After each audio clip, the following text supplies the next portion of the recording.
Uma coisa que eu sempre penso é que a igreja ou uma comunidade de fé sempre é o lugar mais seguro para ouvirmos uma mensagem perigosa.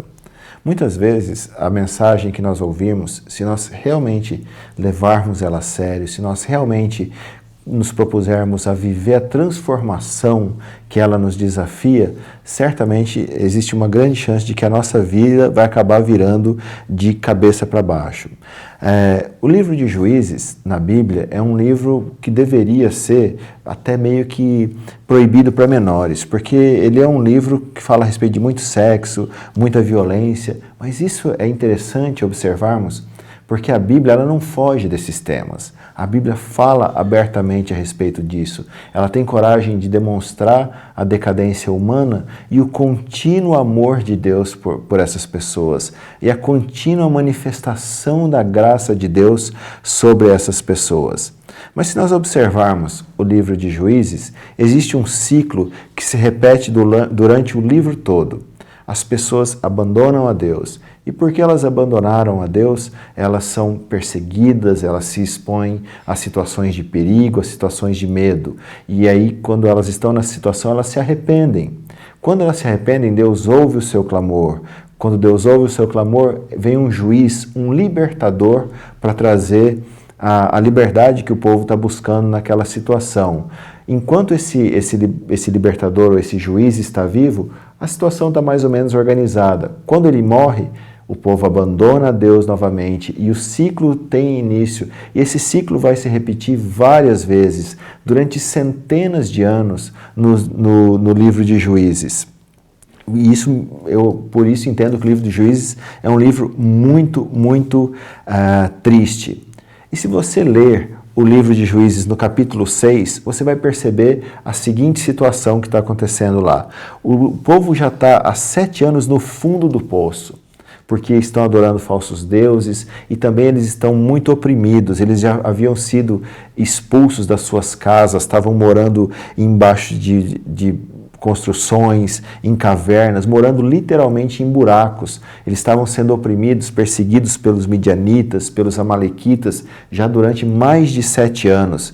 Tudo que eles construíam, os inimigos destruíam. Tudo que eles plantavam, os inimigos tomavam. Todo o gado que eles criavam era roubado também pelos seus inimigos. Imagina, 7 anos de humilhação, se escondendo, 7 anos fracos, 7 anos quebrado. Essa é a realidade do povo nessa altura do texto. E a sensação para eles é que Deus não está mais lá. Deus está distante deles. Mas nós sabemos que na realidade eles é quem haviam se afastado de Deus. Mas imagina, depois de 7 anos, havia pouco orgulho próprio. Imagina tomar tapa na cara todo dia, perder os animais, ter o seu trigo, sua produção roubada constantemente. Eles, certamente, vivendo dessa maneira, eles tiveram que aprender a se esconder. E exatamente nesse momento entra Deus em ação. E por incrível que pareça, Deus vai ao encontro do povo chamando uma pessoa improvável nessa caminhada. E o cidadão que é chamado, no momento que ele entra na história, ele está malhando trigo dentro de um buraco. Sabe o que é malhar o trigo? É bater a palha do trigo a ponto de que os grãos se separem da palha, para que ele possa recolher os grãos e fazer a farinha, fazer o seu pão. Então, quando ele se pega na situação de estar malhando o trigo dentro de um buraco, ele está fazendo literalmente o pão do medo.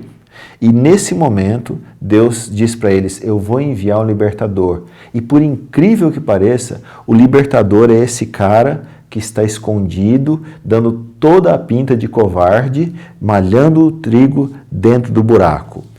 E um anjo chega para ele, por incrível que pareça, e faz uma saudação para ele. O seu nome diz, o Senhor é contigo, homem valente. Porque o nome dele era Gideão. E Gideão significa homem valente. E a reação dele é óbvia. Ele fica até chateado, aparentemente, olhando o texto. Como assim, homem valente? Está brincando comigo? Olha a minha situação. Eu estou malhando trigo dentro de um buraco. Cadê a valentia desse cenário? E ele fica um pouco chateado com essa situação. E a mensagem de Deus é, agora eu quero ajudar vocês. Agora vocês estão prontos. E eu quero usar você, Gideão. E, obviamente, ele ficou com medo. Você também ficaria, eu ficaria com medo. E para Gideão isso não era novidade. Ele havia aprendido viver e conviver com o seu medo. Mas isso é interessante também, porque nesse momento começa o processo de acreditar.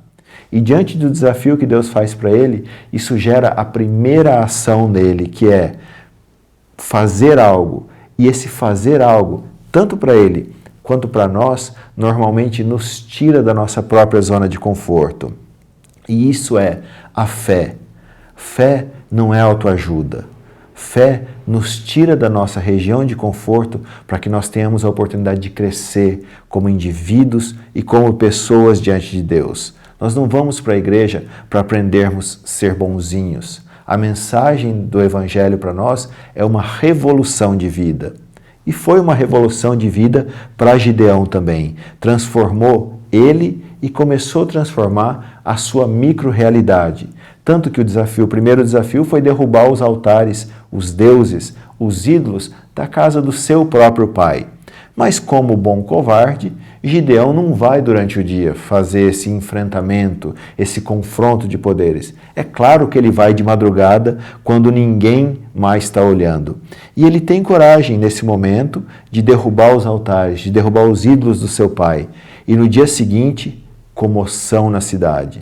Gideão matou o nosso Deus. Que coisa horrível! Duas conclusões dessa história. Primeiro, Gideão agiu mesmo estando com medo. Talvez você e eu tenhamos que agir mesmo enquanto ainda temos medo. O segundo, o Deus dessas pessoas foi morto por um covarde. Cuidado para você, se você está seguindo um Deus que pode ser morto por um covarde armado. No caso de Gideão, ele pôde fazer isso. Mas na manhã seguinte, o nosso covarde querido Gideão, ele está obviamente escondido atrás do pai dele, e o pai dele é que está falando com a multidão. Quando a multidão dizia, nós vamos te matar, o pai dele diz, não, deixa que Baal então se entenda com ele. Vocês não foram ofendidos, foi o Deus Baal que foi ofendido. Então que Baal é que se entenda com ele. E eles vão mudar o nome dele por causa disso. Ele não mais vai ser Gideão, ele vai ser Jerubaal, que significa que Baal lute com ele.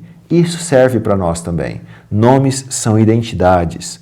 E no nosso caso, no nosso processo de caminhada, talvez a nossa identidade precisa estar no deixar de nos escondermos, de termos coragem de colocar a nossa fé à luz, de trazer à nossa vida um pouco mais de risco, um pouco mais de revolução, como é a mensagem do Evangelho para nós. Quebrar o ciclo do medo, para que possamos viver o Evangelho dessa maneira.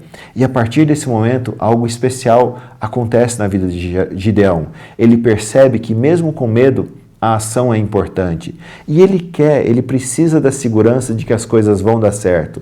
Então, quando a segunda proposta de Deus de ação vem para ele fala, não, beleza, Deus, então eu quero uma prova de que realmente, só para eu ter certeza, como um bom covarde, de que o Senhor está realmente comigo. E ele diz o seguinte, eu vou deixar a lã do lado de fora de casa. E eu quero que todo o redor dela esteja seco, só a lã molhada pelo orvalho da noite. E no dia seguinte, somente aquela porção de lã está molhada, o redor dela está todo seco. Mas como o nosso covarde de estimação ainda não iria ser capaz de acreditar só com essa prova, ele fala, não, beleza, Deus, mais uma vez. Então que nessa noite seja o contrário, que só a lã esteja seca e ao redor dela molhado. E é exatamente isso que acontece. A lã amanhece seca, mesmo tendo ficado no sereno durante toda a noite. Sabe por quê? Ele pede isso duas vezes porque o medo é um processo difícil de ser quebrado, na vida dele e na nossa vida também. Mas logo depois, diante das situações que ele vai enfrentar, isso é algo pequeno. Porque acampados contra o povo de Israel havia um exército de mais ou menos 130 mil inimigos.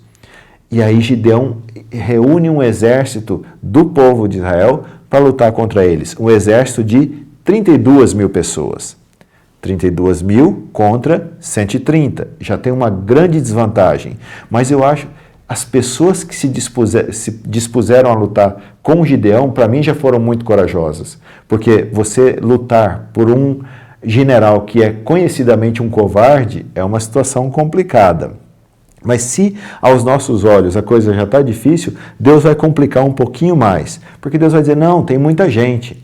Então, Gideão vai fazer o seguinte, vai chegar para esses 32 mil soldados e vai perguntar, quem tiver com medo pode ir embora. E eu fico imaginando o Gideão se perguntando, eu também, Deus? Eu também posso ir embora nessa leva? Não, Gideão, caramba, você é meu general, cara. E Gideão fica, e dos 32, 22 mil soldados voltam para casa. Não se engane, sempre tem mais covarde do que corajoso. Desses 10 mil que sobraram, agora seriam 10 mil contra 130 mil dos inimigos. Mas Deus vai dizer, ainda tem muito. Faz o seguinte, Gideão, leva esse pessoal para beber água no rio. Aqueles que beberem de uma maneira específica, levando a mão à boca, esses é que vão ficar para lutar com você. E desses 10 mil, somente 300 vão ficar para lutar com Gideão. Não se engane, não confunda, não são os 300 de Esparta. É outra história que a gente está contando aqui agora.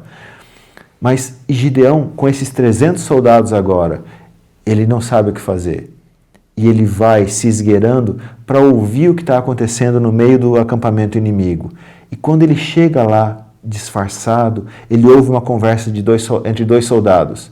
E um soldado está dizendo para o outro, cara, eu tive um sonho essa noite e eu estou com muito medo, porque eu sonhei que via um pãozinho rolando e ele destruiu o nosso exército, destruiu o nosso acampamento. Nós éramos completamente aniquilados.